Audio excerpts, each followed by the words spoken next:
Le plus grand rendez-vous de l'économie agricole en Afrique de l'Ouest a débuté ce vendredi. Le SARA, Salon international de l'agriculture et des ressources animales d'Abidjan, veut vulgariser l'agriculture intelligente et les innovations technologiques au profit des pays africains. Pour cette 5e édition, la France est l'invité d'honneur. Avec elle, 19 pays africains. Le Sénégal et la Côte d'Ivoire collaborent déjà dans bien des domaines, qu'il s'agisse du sous-secteur de l'agriculture, de la pêche, de l'élevage.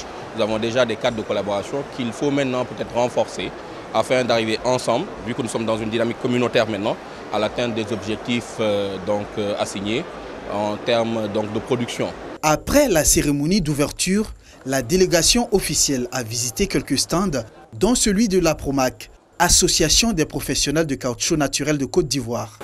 Cette année, la campagne 2020, nous allons former au minimum 30 000 ouvriers à la saignée, dont au moins un tiers de femmes pour donner du travail. C'est une très bonne nouvelle parce que le seigneur au départ était un métier réservé aux hommes.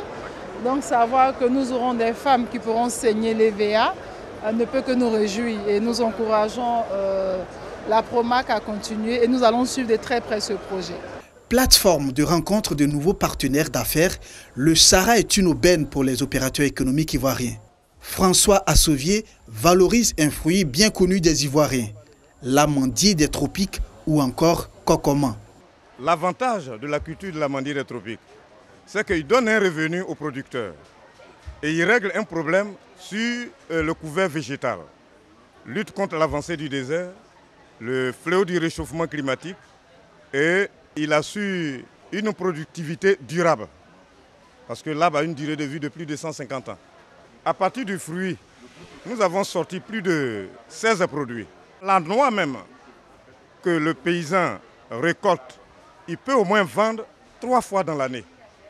Et une fois acheté, transformé à nos ateliers, nous sortons les 16 produits jusqu'à l'aliment de bétail et aux engrais organiques.